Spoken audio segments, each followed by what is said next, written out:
Today is Resurrection Sunday. Turn your Bibles with me to 1 Corinthians chapter number 15. Okay? We're going to read from verses number 1 to 4. Okay? 1 Corinthians 15, 1 to 4. The Bible says, "Moreover, brethren, I declare unto you the gospel which I preached unto you, which also ye have received, and wherein ye stand, by which also ye are saved, if ye keep in memory what I preached unto you, unless ye have believed in vain. For I delivered unto you first of all that which I also received, how that Christ died for our sins according to the Scriptures, and that he was buried, and that he rose again the third day according to the Scriptures." Let us pray. Heavenly Father, thank you for your Son, Jesus Christ. Thank you for your love and for his sacrifice on the cross of Calvary just to save us, Lord, from hell. Thank you, Lord, for the promise of eternal life in heaven. And thank you for the opportunity to live while on earth to express how thankful we are to you for saving us, that we could offer our lives to honor you every step of the way. I pray that you bless this message, Lord. With the remaining voice that I have, I want to give my best to help and minister to my brothers and sisters in Hawaii, in California, and all around, even in Canada. Bless us right now. In Christ's name we pray. Amen. Thank you very much, and you can now be seated. Okay.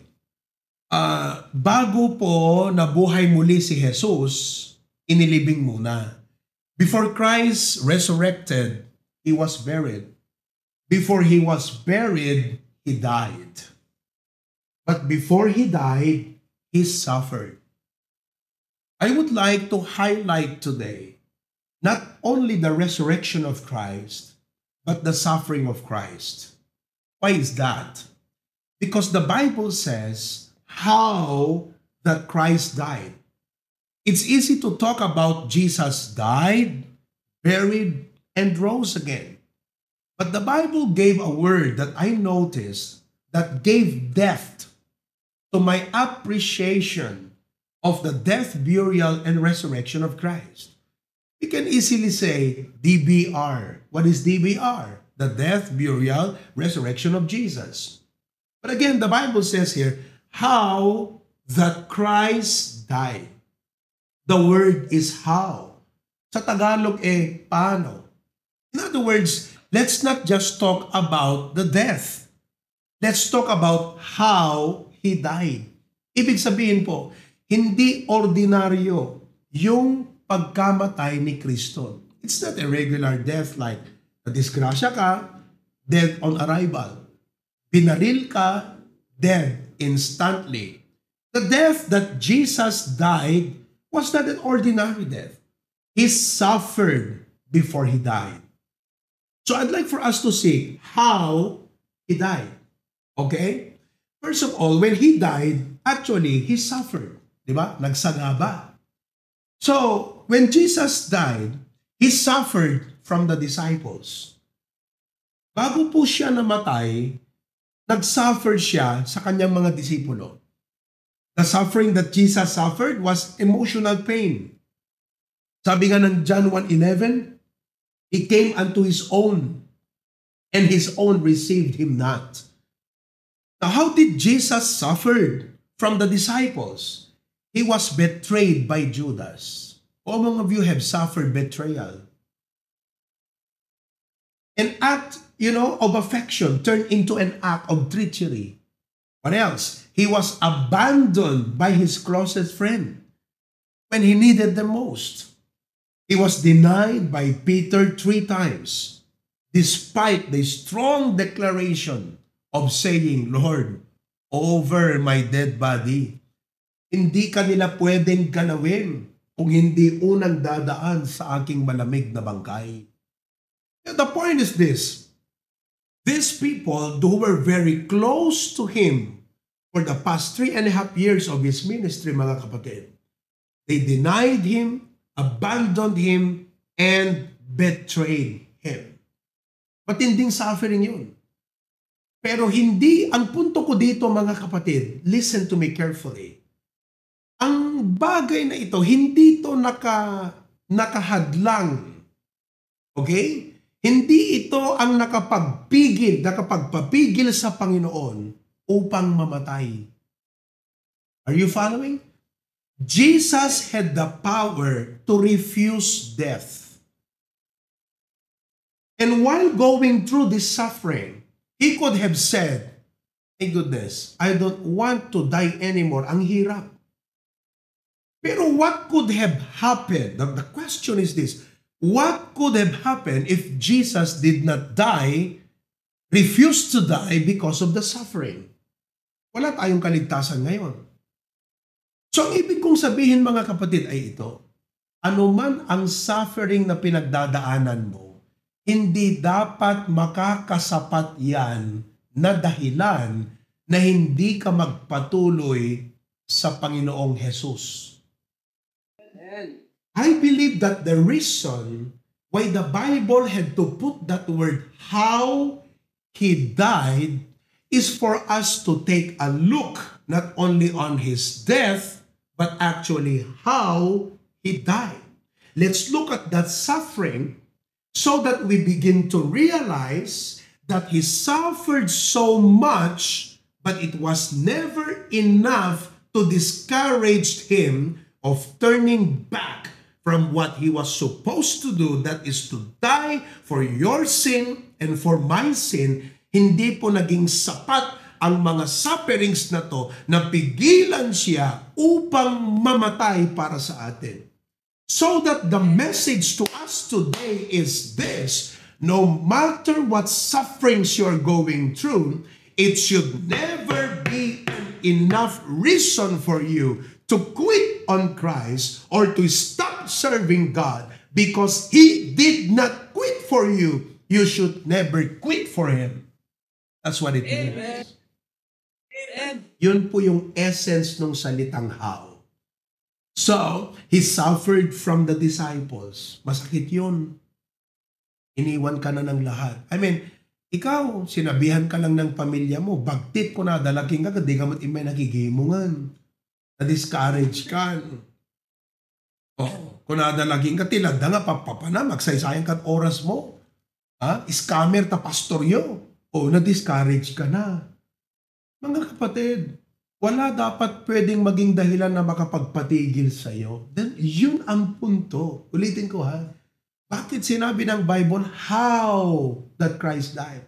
So we will look into the sufferings when He died, how He died, and appreciate our Savior. Number 2, not only He suffered from the disciples, He suffered from Pilate. Pilato, physical pain. The physical pain that Jesus suffered from Pontius Pilate is in John chapter 19 verse 1. The Bible says, then Pilate therefore took Jesus and scourged him. Now listen to me. The word scourge is to cause a great suffering. Ito po ay ginamit and it was designed, yung pong Roman whip na ginamit nila na pang torment o pang torture sa mga criminals. The whip had particles of bones and metals. And they are designed to rip the skin off. Not only the skin, but even the muscle and to expose the bone. Ganun po yun. Can you picture that in your mind for a while? Diba? He was scourged. Okay? Alam niya naman na mangyayari actually sa kanya. Alam niya. Pero iba nung nasa actual. Nga, saplit ni Pilato kinkuha na. Pilate mismo ang gumawa, hindi sundalo. Si Poncio Pilato mismo. He took one of the soldiers or one of the Roman soldiers whip and he would, isaplit na kini Apo Jesus, kumagat at anang arudkat particles of bones, sharp metals, that guyudan na tapno mapigis de lasag ni Apo Jesu Cristo. Can you imagine that? That's That's very painful physically. Una na di Isaiah 53:5, but he was wounded for our transgressions. He was bruised for our iniquities. The chastisement of our peace was upon him. With his stripes, we are healed. I mean, listen to me, folks. It is tragic when something bad happens to someone. But when you realize that he actually deserves that penalty, kasi nga makasalanan, you would say it is tragic. You would say, buti nga. Am I correct? But what is tragic is when something bad happens to someone innocent. Number 2, when something bad happens to someone that's too good to deserve that. Jesus was not only innocent to deserve that, he was too good to deserve that. Bakit kailangan gawin sa kanya yun? Actually, ang sabi nga sa kanya I find no fault in him. Wala akong makitang kasalanan sa kanya. He was innocent at kailangan gawin pa yon sa kanya. That's really tragic, folks. Ikaw ba ang gawan ng ganon na wala kang kasalanan? Sisigaw ka Irereklamo mo yan sa Facebook. Magpapatawag ka sa atensyon ni Rapi Tulpo. Kasi nga hindi makatarungan, you're too innocent to deserve that. And not only what was Jesus, iba po yung inosente na walang kagagawan pero yung taong sobrang bait tapos sa kanya gagawin yun. Yun po ang ating Panginoon. Pero bakit po niya ginawa ito? Para sa'yo, para sa akin. Ang gusto lang ng Biblia na makita nyo ngayon, how He died. Ang punto is, when He was suffering physically, did it ever occur in His mind humanly, ayoko na.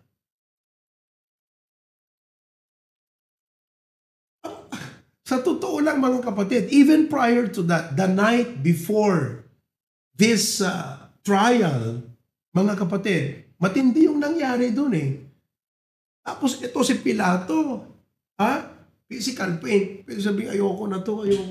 Alam nyo, listen to me now. The Lord wants us to realize this upang ikaw, nagsakit lang ako ko, hindi kayo may nagigimungan. Hello. Api akong ka di church di Domingo, agpanatingat ngamin. Bira. Ba't hindi ka pumunta? Aguhin ka. I mean, we are not trying to be insensitive here. But let us show more commitment to our Lord. Amen. You know, as a pastor, because I am so aware of this, there are times nakasaksakit ti ulo nga kapsat. Aglalo deti, numalpas ti bigat ti Domingo, mapangkam ti bata, amoy mo ti barat ti Pilipinas ka kapsat. No kumatayan nyo kat langit, impyerno kami. Diba? So numalpas ti gimong ti aldaw ti Domingo, dete, namuna ta siyak, nag-preach dito Tunumangal daw kami at dada families ka umay di balay. Agitugot dat makmakan, talo upat pamilya. At papangang kami, at tutungtong kami. Tunukuan, ibagada digiti prayer request, so agad bay sakton nga direkta. Kalag pipritsak man ng kakabsat. Agresak about 30 minutes, 40 minutes, mapang kami. No, agriing ka nga kakabsat, sakit ulong tehamo kaya't bumangon nun ngam para ti apo aramidem lat tagakabsat. Agad ete ipalubos mo nga basit lang nga banag, umdas nga reklamo, apay no trabaho, urek gurigor ka inka. Apay no kapilyahan mo maaramid. Hello? You know why? Because we don't really know how Jesus died for us. We know why Jesus died for us. That's why we got saved. Amo tayo no apay nga natay to pay for our sin. And because we know why He died, we got saved. But to sustain us all throughout, we should appreciate how He died. Kasi no mabigbig mo no kasano trigat na, tapno na isalakan nakakakabsat, makonsensya ka nga agarte-arte ti Christian life mo. Kaawatan tayo kakabsat. Hanggang yung magbaga nga arte kayo kakabsat. Kaawang mo't na arte. No dakat haway, bawal ti na arte. Matay ka no na arte ka. Ngam ti kapintasan nga pangyaplikaran, ti haan nga panagarte-arte, di pa nagserbi iti Apo. Among ti kuma-prayer mo kat Lord, ti kahit ko nga pa nagserbikin kagat saan nga tinanamay. Haan nga de, ti convenient tak nagserbi. Ti kahit ko pa nagserbi kat ti ko mamakarik na akmat ti rigat. Tapno kahit pa paano masukli akmat di rigat mo para kanyak Apo. I will not offer anything that cost me nothing. Amen. Ti ko pati pa nagserbikin kagat isutrason na nga nagsakita. Yung mga ganon. Hanga di papa mo pa nagtrabaho, trason na nga nag-arthritis ka. Hanga di pampanangan mo chicharon, tirason na nga nag-high blood ka. No di ka di pa nagserserbing ti Apo, tirason na nga nagsakit ka. Agsakit kan tumot lang, may mayat ka, tiga po na nga nagsakit ka, di pa nagserbing ti Apo. Hello kakabsat. Oh, you see that? So he suffered from Pilate. And then what? He suffered from the people. He suffered from the people. He was tried 6 times illegally. He was innocent from any crime. And to the point that these Pharisees, yung mga Pharisees, isuda namin digiti high-ranking officials iti Jewish system. They are like lawyers, masters of the law. You know? So that tinang-initiate dito yung panakadakip ni Jesus Christ. Judas betrayed Christ and they paid him 30 pieces of silver. And that night when Christ and his disciples was in the Garden of Gethsemane, it is said that around 700 soldiers came just to arrest one person. 700. Why do I say that? Because 7 centurion. 1 century is 100. Therefore, 7 is 700. Ilang sundalo po yung nag-aresto kay Duterte? 600. Oh, 600. Even the chief of the investigation unit of PNP was there. 600. Jesus Christ, 700. Just one person. Sabi ni Jesus, I'm a peaceful man. Why do I need to have 700 people to come and arrest me? You don't need 700 men because I will voluntarily subject myself to you. Can you imagine the King of Kings and the Lord of Lords, the God who created these people are now coming to arrest him? These people na siya ang naglikha, they are coming to arrest him. I mean, my goodness, he has all power. But he had to surrender that when he came to earth. Yun ang ibig sabihin mga kapatid ng self-emptying. Alam niyo, minsan ang problem natin mga tao, mga Kristiyano, wala tayong self-emptying. We are too full of ourselves. This is what I want, this is my ambition, this is what I want in life. Punong-puno tayo ng makasariling kaisipan. You know what Jesus is telling us here?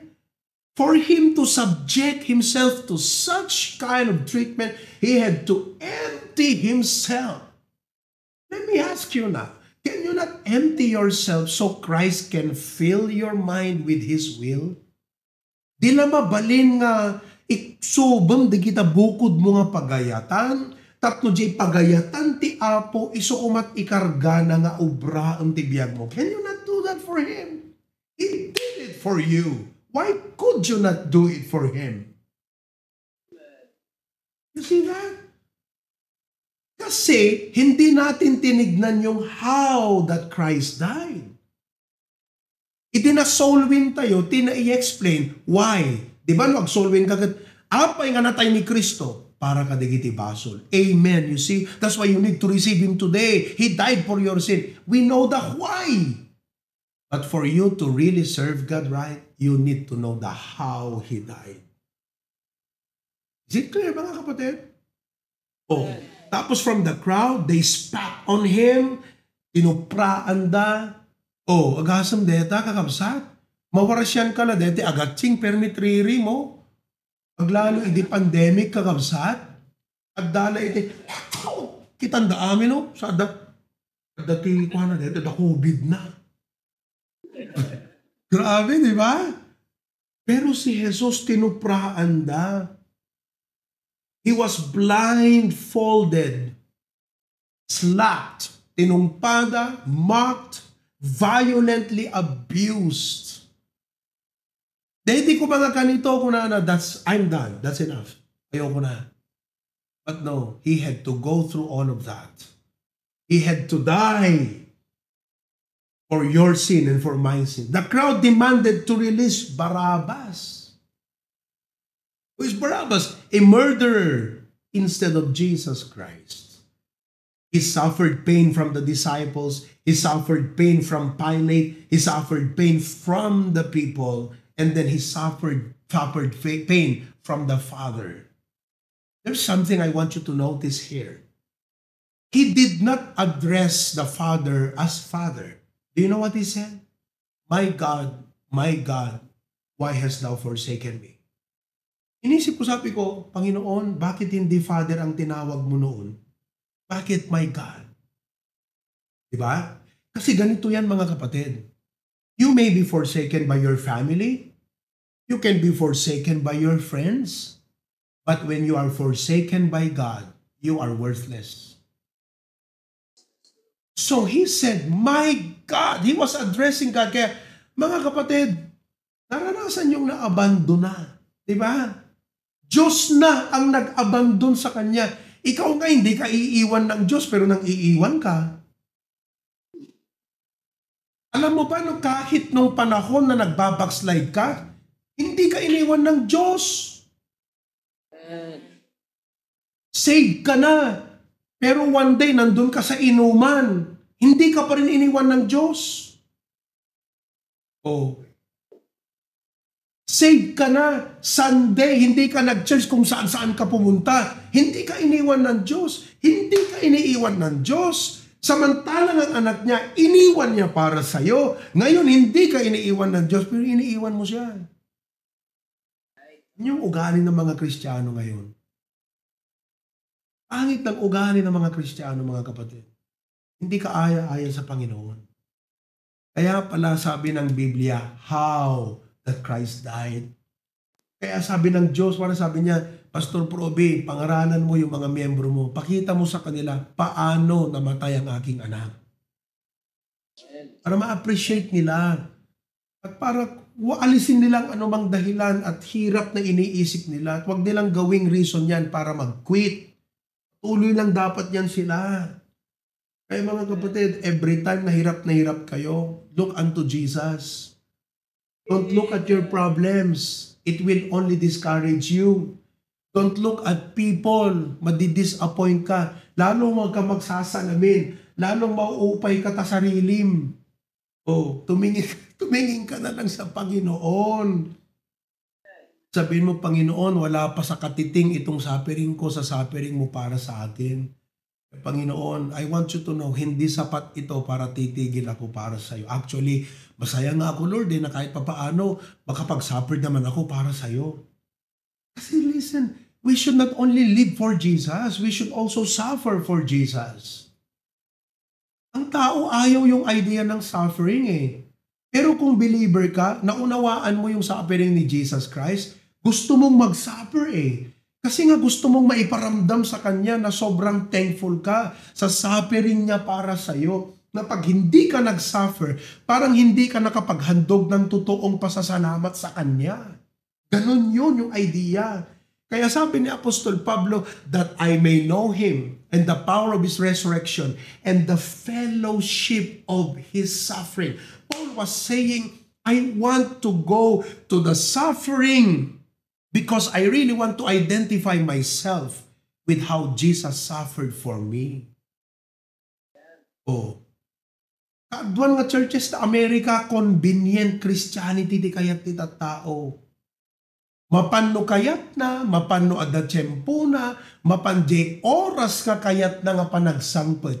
Conclusion ta pastoran, isupela sangpet na, nakaisampay, anamo ta ugali detang kakabsat. Oh. Tapos no, ag-preach ka na magustuhan, mapanje bangira church. Agsarak dete kayat na kakabsat. Nga di kayat ti Apo, listen. Convenient Christianity. Are you with me? It's time that we understand how that Jesus not only suffered from the Father, but He suffered from the cross. Detan kakabsat. Sakbay nga natay, napagdaanan na amin detang ang tikang runaan, detagat di pan nakailansa na iti krus. Oh. Diba? Binagkat na jay krus. Nagado di kita nakikita yung siguro ta Facebook ka di gito eh. Agbagka-bagkat ti krus. Ada di mesa kat kinugtaran na git di mesa. Nakita yung di jay ta Facebook. Ha? Agbagkatan na jay krus. Ada na pa naglugan ka nagpadag sa jay krus. Nakwa. Di nakita na sinaykit na kakabsan. Sabi ko hindi ganyan si Jesus nung namatay ha. Oh. Tapos, may mga nakakostyum ng parang Roman soldier, adik igamanda nga digitay pagsapli-saplit. Eh yung isa, mukhang masyadong mabigat yung ginawa. Nasaktan yung tao na panasinultak. Hindi ganyan si Jesus. Diba? Oh, He was very meek. Natayo kakabsat. Mapariga, masaktan na basit kat umingar tayo, diba? Oh, look at our Savior. So again, nagmayat ko na karon, Apo, thank you Kasi DJ word nga how it makes a whole lot of difference in my life. Kasi DJ pa nakakita DJ how that Christ died, it gave me an example to follow. Amen. Diba? Ngano kayat mo ti agbiag nga para ti Apo, surutom DJ, kasano ni Jesus Christ. Kaya nga, disciple ka nga follower ka. You should be like Christ Oh.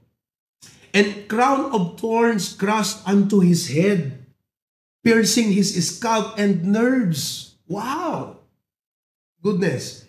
Nails driven through His hand and feet, suspending His body to an unbearable tension. Nagrigat kayo diyan, umaangas agpuwersa. Hirap nun. Oh. But did He quit? He did not. Sabi, ayoko na to. Pero hindi Talagang He suffered 6 hours of open shame, thirst, excruciating pain, and suffocation. You see that? But until He said, it is finished. My goodness, that's the shout. A victorious shout, tetelestai.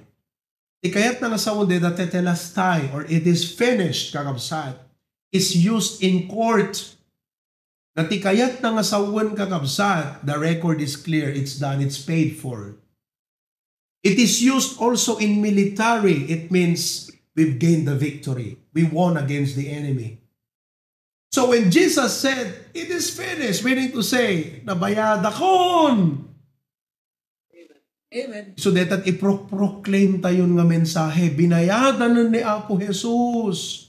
Awatan mo nga mangisalakan mo. Tapno mapangkan to, di langit to numatay ka.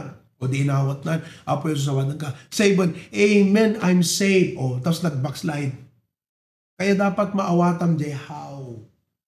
Tapno awan ti ibagam nga nyaman nga rigat. Tapno laang agsardeng ka. Mabaing ka kumaiti Apo. Kakabsat. Nga hangkaman lang makapagsakripisyo para kan kuanan. So let me just give this short. What should be our response?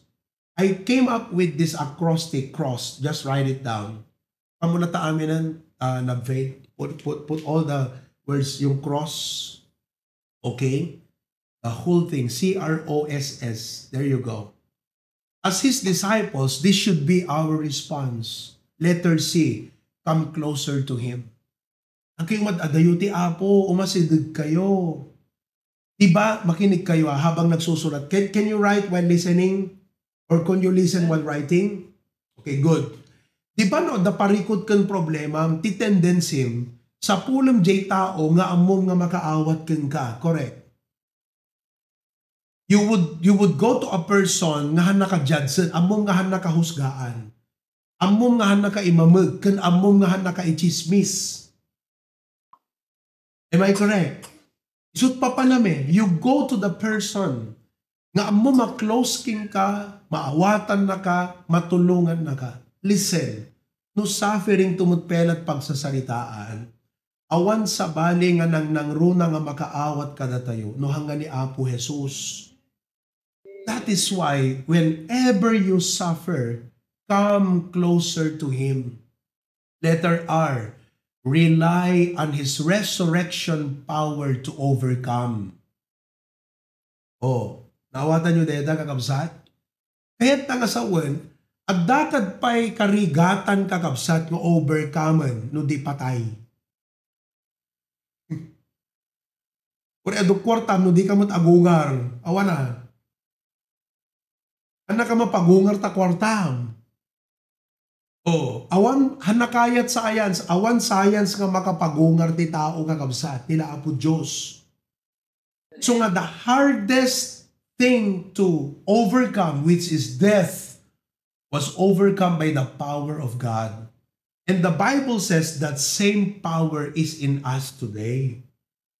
Therefore, listen, dapat nga mindset tayo nga Kristiyano, haan nga the Christian life is not a series of problems.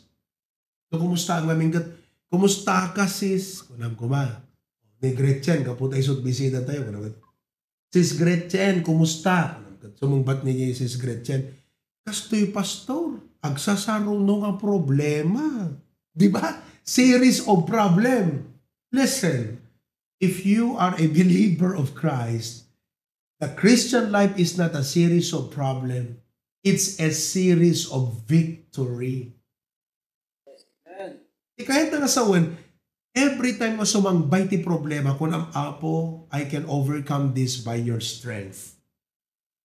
Basta umay ta problema, kasi the difference ti defeated kan victorious Christian. Jay defeated, jay na problema at makikita na.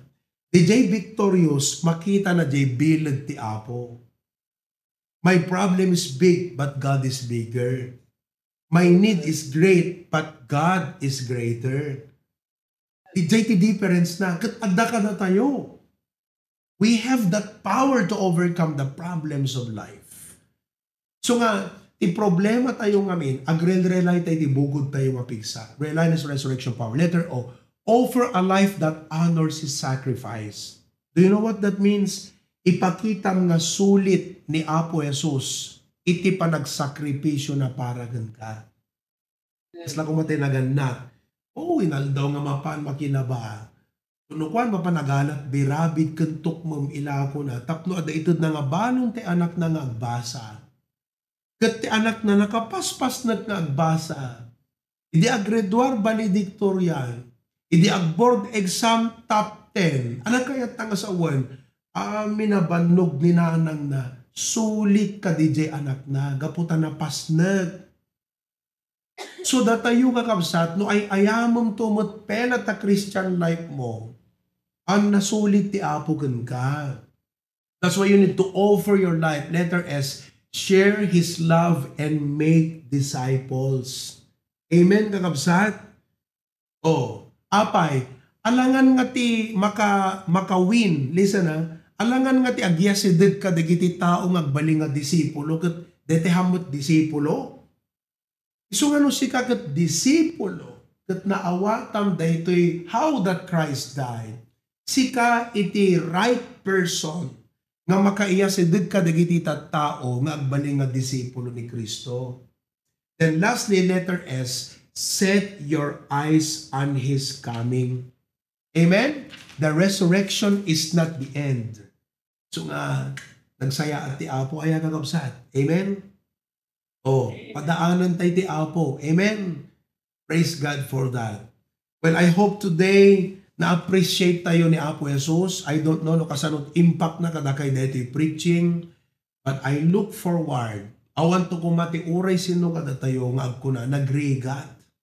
Tudigat ko nam Apo, narigrigat di inaramid mo para kanya. How that Christ died. Amen?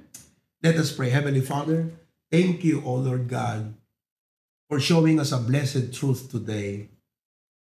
When we heard why Jesus died, and He died for our sin, that's we came to realize that salvation is not by our works or by religion, but on Him alone, because He died for our sin. But today we learned how He died. And that shows us, dear God, that as disciples of Jesus Christ, awan iti umdas nga suffering kan rigat iti dayti nga biyag, nga umdas tapno mailap, pagkalapod kan mangigawid kada kami, iti panagsurot mikin ka kan panagserbi mikin ka. Lord, help us, ngahan ko mga ti pray, ti desire mikin convenient Christianity. Diti Christianity based on our own terms. Dapat di Christianity may based on your terms na hanggang ko magririri ka nagreklamo o Apo. Nudikat natalugod ti puso may agtulnog ka. So bless my brothers and sisters in Hawaii that they will serve you, Lord, unconditionally and faithfully, Lord. In Christ's name we pray. Amen and amen. Praise the Lord.